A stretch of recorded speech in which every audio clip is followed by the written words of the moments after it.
The air in the green cage bar is stale. It smells of old cigarettes, spilled gin, and that really specific sour scent of Yeah, desperation. that tension. Right. So imagine you are sitting on a bar stool. Your back is rigid. Your eyes are darting from the mirror behind the bottles straight to the door. You aren't enjoying your drink at all You can't. because you're waiting for a hand to clamp down on your shoulder. It's the universal nightmare, isn't it? The fear of being found out, of the mask finally slipping. Exactly. You're watching this man in a suit. He's been watching you for, I don't know, 5 minutes. He looks uncertain but determined. And you know the type. Or you think you do. It looks like the law. He looks like a cop. So you start calculating. Is it the tax fraud? Is it the mail tampering? Can you run? If you bolt for the door right now, do you look guilty? But if you stay, you're trapped. This is Patricia Highsmith at her absolute best. It is a moment of pure, visceral paranoia. For the young man at the bar, Tom Ripley, this isn't just a bad Tuesday. This is his best line existence. He lives in this state of perpetual, low-level terror that the world is finally going to realize he's a complete fraud. And that's the hook. He's watching this man, this older, well-dressed, graying figure, and he's thinking, well, this is it. The game is up.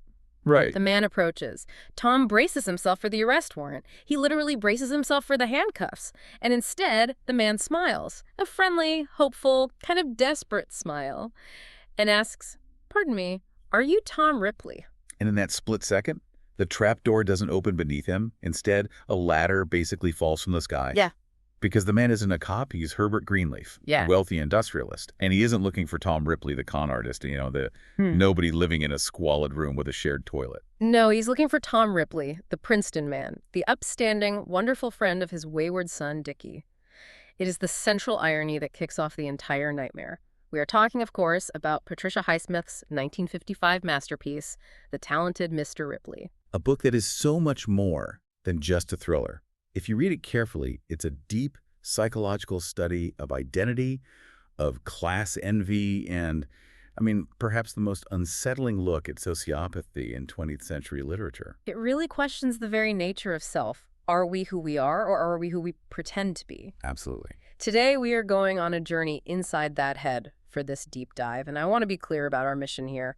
We aren't looking at Tom Ripley from the outside, wondering who done it. We know who did it. Exactly. We are going to track the evolution of a monster, from a petty scammer in New York to a double murderer in Italy. And we have to ask the really uncomfortable question. How does a man erase himself to become someone else? And why, and it's the part that keeps me up at night, why do we find ourselves rooting for him to get away with it? It's a terrifying question. To understand it, we have to start where Tom starts. We have to look at the blank slate. Before he becomes the talented Mr. Ripley in the way we know him, he's just Tom. And Tom's reality in New York is, well, it's bleak. Bleak is putting it mildly. Highsmith paints this picture of a life that is just gritty and depressing. He's living in a brownstone in the 50s, but it's a room-for-let situation. It's completely dingy. Yeah, there's a bathroom down the hall that doesn't even lock. That detail about the bathroom always sticks with me. It feels so incredibly invasive. It's crucial, though. It represents a total lack of privacy, a lack of dignity. He's living with a guy named Bob Delancey, who he barely knows and really doesn't respect. Right. The place is filled with, as Highsmith writes, slithering stacks of Vogue and Harper's Bazaar and decaying fruit. It's squalor. And Tom hates squalor. He feels he deserves better. He feels like a prince in exile who is just forced to live among the peasants. But amidst this squalor, Tom has these little pockets of, let's call it creative criminality. I like that phrase. He's not robbing banks. He's doing something much weirder. He's running a tax fraud scam. Yeah. But it's not to get rich, really. No, and understanding this scam is the key to understanding his whole psychology. He invents a persona. George McAlpin of the Adjustment Department of the Internal Revenue Service. It sounds so official. It does. He targets freelance artists, writers, people who are already a bit disorganized with their finances, and he calls them up or sends them these official-looking notices saying they've made a mistake and owe a few $100s. I love the detail of how he handles the phone calls. Yeah. He practices the voice. He adopts this weary, bureaucratic tone. Yes. He tells them, you can come in if you want to, but I've got all your records right here. Yeah. He knows they're too scared to actually come in. Precisely. He enjoys the power. He's sitting in his underwear in a dirty apartment, but on the phone, he is the voice of the United States government. He is God to these people. And he mentions that he doesn't even cash all the checks. He just keeps some of them in a drawer. It's not about the money at all. It's about the talent of manipulation. He feels, as Highsmith puts it, blameless and free when he is acting a role. That phrase, blameless and free, is going to come back to haunt us because that's what he's constantly chasing. He feels trapped being Tom Ripley. He feels free when he is literally anyone else. There's the scene early on where he's acting out a breakup in front of a mirror. He plays both parts. He's an actor without a stage. He is absolutely desperate for a stage, desperate for an audience that actually matters. And then Mr. Greenleaf walks into the Green Cage bar and provides the stage, the costumes, and the budget. So let's go back to that meeting in the bar. Herbert Greenleaf is desperate. His son Dickie is off in Italy, living the sweet life, painting bad pictures, and refusing to come home to the family shipbuilding business. Right. Mr. Greenleaf remembers Tom from some vague party years ago and assumes, mostly because Tom is polite, well-dressed, and seems anxious, that Tom is a good sort. It's a masterclass in projection. Mr. Greenleaf sees a nice young man. He doesn't see the terror in Tom's eyes. He interprets it as respect or just shyness. He offers to pay Tom to go to Europe, all expenses paid, just to convince Dickie to come home. It's the golden ticket, the escape hatch. And watch how fast Tom pivots here. He goes from thinking he's about to be arrested to realizing he can play this wealthy old man like a fiddle. He doesn't even really remember Dickie Greenleaf. They were casual acquaintances at best. But suddenly, Tom is improvising. Oh. Oh yes, Dickie. I remember the time we gathered mussels for breakfast. He creates a bond out of thin air. And the moment he gets the green light, the transformation begins. He buys a cap, a bluish-gray cap of soft English wool. He looks in the mirror and decides it makes him look like a country gentleman from Greenwich. He is already shedding the skin of the New York grifter.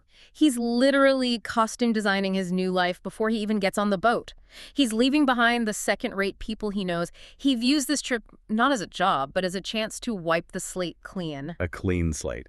He thinks that if he just acts with enough conviction, the world will accept his version of reality. Which, to be fair, is exactly what happens. He arrives in Europe, not as Tom Ripley the tax scammer, but it's Tom Ripley the emissary of the Greenleaf family. He takes the boat train to Paris, then down to Italy, and when he finally gets to Monghibello... The contrast is blinding. It's so cinematic. You go from the gray, dirty brownstone in New York to the blinding sun of the Italian coast. Monghibello. It's steep, rocky, surrounded by blue water, and there is Dickie Greenleaf. The Prince of Monghibello. He is everything Tom isn't. Yeah. He's tanned, he's casual, he's wealthy without ever having to work for it. He's wearing old clothes, but he wears them with the arrogance of someone who knows he can buy new ones whenever he wants. And this is where the dynamic gets super complicated.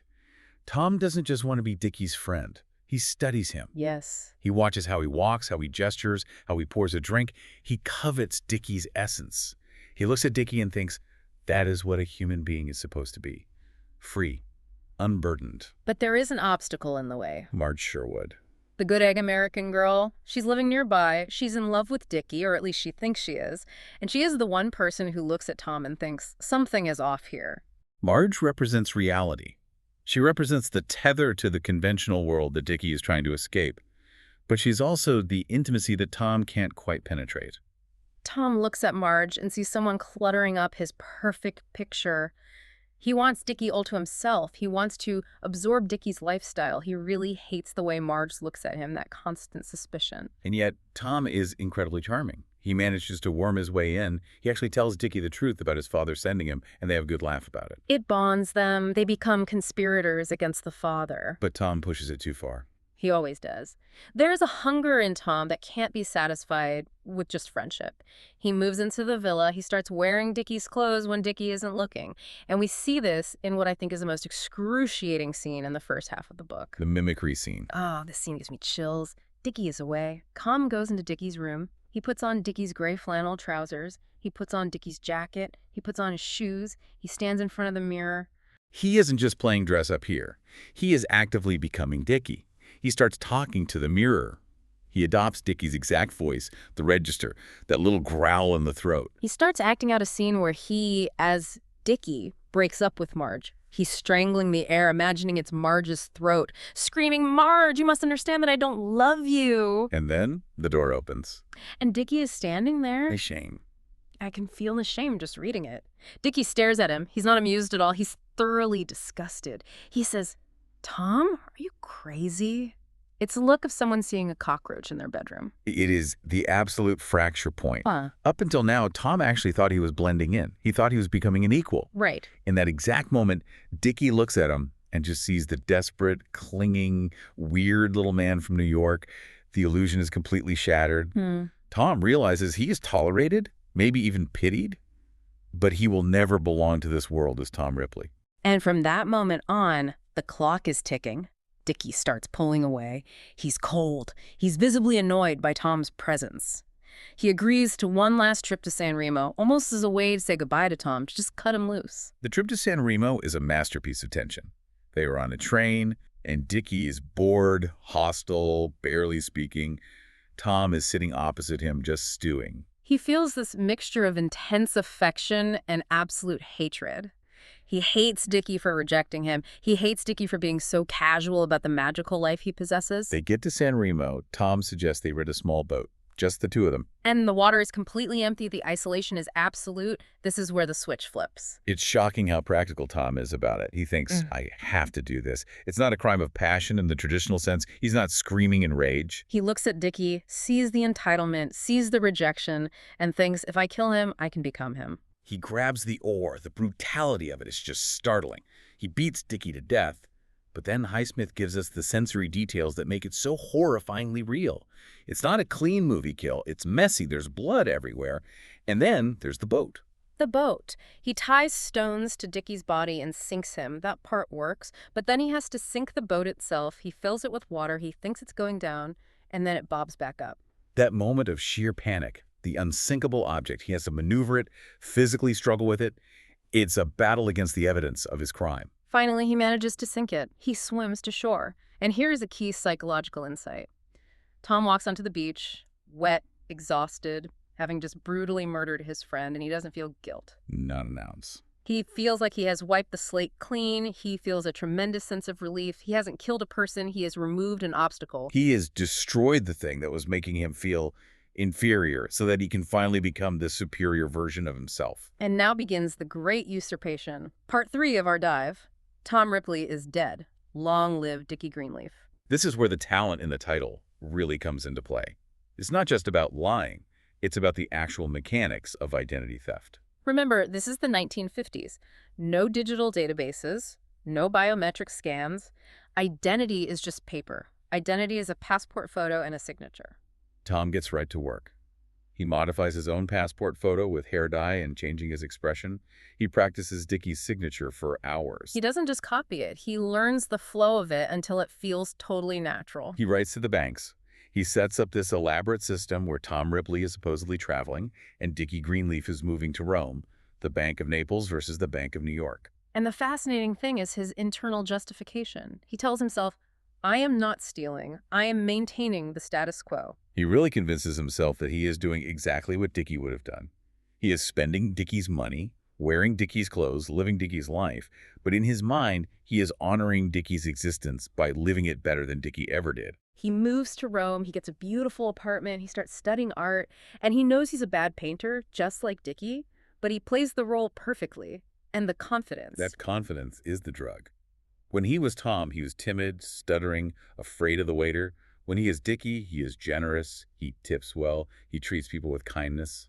He feels more like himself when he is pretending to be someone else. He calls it the imp of the perverse.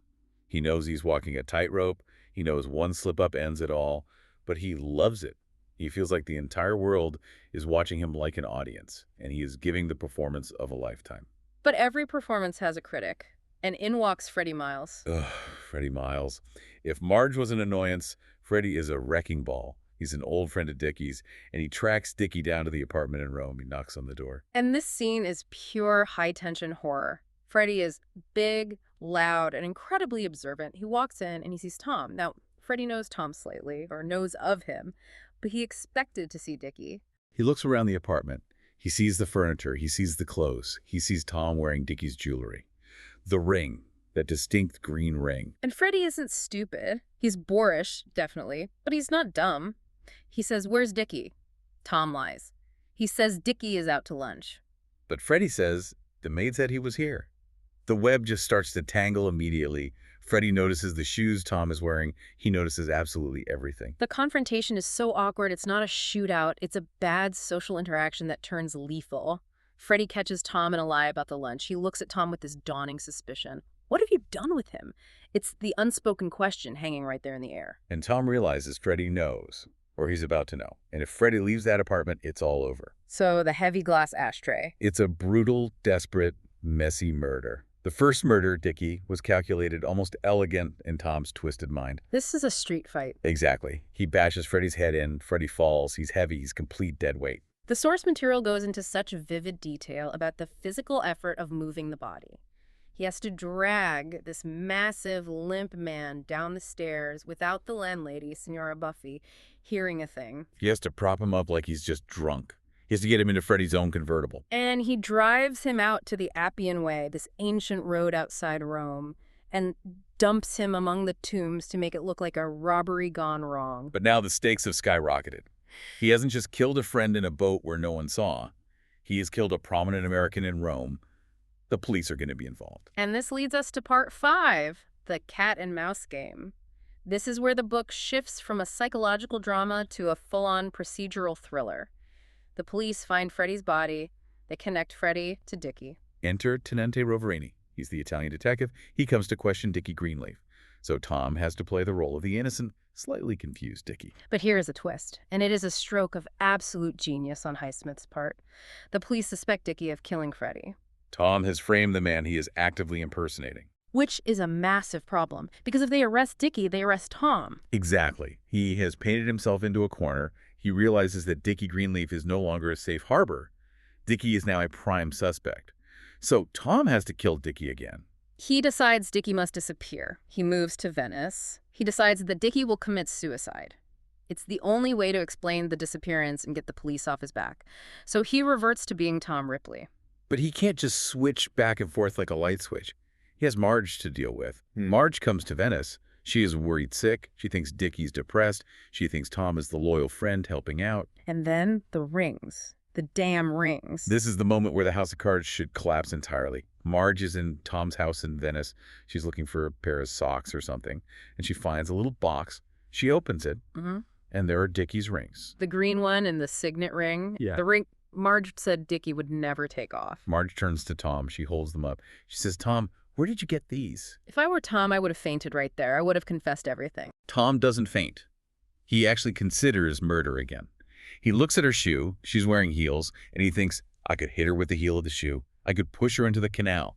He completely visualizes it. But he doesn't do it. No, he relies on his greatest weapon, gaslighting. He uses Marge's own narrative against her. Marge has been terrified that Dickie is suicidal. So Tom says, effectively, he gave them to me, Marge. He gave them to me to keep safe. He spins it so that the rings are undeniable proof of Dickie's intention to kill himself. He manipulates her grief. He makes her feel bad for suspecting anything else. You know how he was, Marge. It is manipulative, it is incredibly cruel, and it works perfectly. She collapses into tears. She believes him because she needs to believe him. The alternative, that this nice young man Tom killed the love of her life, is just too monstrous to contemplate. And then, the final boss battle. Mr. Greenleaf arrives, the father, and he brings an American private detective, Alvin McCarran. This really should be the end. A private eye. An ex-cop, he's not going to fall for the suicide story. He starts digging. He interviews Tom. Tom plays the loyal friend role to the hilt. He's deferential, he's sad, he offers to help. Whatever I can do, sir. And McCarran fails. He buys the suicide theory. Why? Because the evidence is so confusing. The police found Dickie's suitcases in Venice. Suitcases Tom had stored there. But instead of seeing this as proof that Tom stole Dickie's luggage, they interpret it as proof that Dickie packed up his life, sent his bags away, and then jumped into the canal. It's the ultimate irony. The evidence of Tom's guilt possessing Dickie's clothes becomes the evidence of Dickie's innocence and his suicide. The suicide note is the will that Tom forges. Which brings us to the resolution, the sheer audacity of the will. Tom sits down and types a will on Dickie's typewriter. He leaves Dickie's money to Tom Ripley. It's so brazen it shouldn't work. I leave my income to Thomas Phelps Ripley. He sends it directly to Mr. Greenleaf. And then he goes to Greece. He just leaves. He goes to wait it out. He calls it the as-if philosophy. Yes, the as-if. If you act as if you are innocent, as if you are entitled to the money, as if you belong in the first-class cabin, the world will bend to your reality. He arrives in Greece. He steps off the boat. He sees policemen on the dock. He thinks, well, this is it. They know. The will was a bridge too far. He fully expects the handcuffs. Instead, he gets a letter from Mr. Greenleaf. The family accepts the will. They actually believe Dickie loved Tom. They believe Tom was the only one who stuck by him. They're sending the money. It's the ultimate victory. He has committed 2 murders, multiple forgeries, identity theft, and massive obstruction of justice. And his reward is a lifetime of wealth and freedom. But is it really freedom? That's the lingering note. The book ends with Tom in Greece, rich and free. But Highsmith leaves us with this incredibly chilling image. He sees policemen everywhere. He constantly looks over his shoulder. He has the money, but he realizes he can never stop looking. He is totally alone. He has Tom Ripley back it. Tom Ripley with class and money. But he has no real friends. He can never truly be intimate with anyone because to be intimate is to reveal himself. And he knows that the chase never really ends. He has won the battle, but he has condemned himself to a life of eternal vigilance. So let's unpack this a bit. Why does this story matter? Why are we still reading it 70 years later? I think it challenges our fundamental belief that the truth will out. We like stories where the detective solves the crime and the bad guy goes to jail. Highsmith says, not necessarily. In her world, the most talented liar wins. It's a total subversion of the moral universe. And Tom, he's disturbingly relatable. He's not a monster with fangs. He's the everyman. He represents that universal desire to reinvent yourself. Who hasn't looked in a mirror and wished they could just be someone else? Someone richer, more confident, more loved. Tom just takes that desire to a pathological extreme. He shows us the dark side of the American dream. The idea that you can be whoever you want to be if you just sell it hard enough. We should also mention the author, Patricia Highsmith. This was her world. She was a fascinating figure. Dark, cynical. Absolutely. She wrote Strangers on a Train, too. She had a very frank exploration of homosexual themes in her work, often as subtext, sometimes text. And she famously found justice to be a boring literary convention. She really preferred the psychological messiness of getting away with it. She definitely did. So here is a final provocative thought for you to mull over. Tom Ripley is still out there. There are sequels. He lives a long life. If you met him today, charming, cultured, wealthy, maybe buying you a drink at a nice hotel bar, would you know? Or would you just be charmed? I think I'd just be charmed. And that is the terrifying genius of Mr. Ripley. It really is. That's it for this deep dive into the talented Mr. Ripley. Thanks for exploring the dark side with us.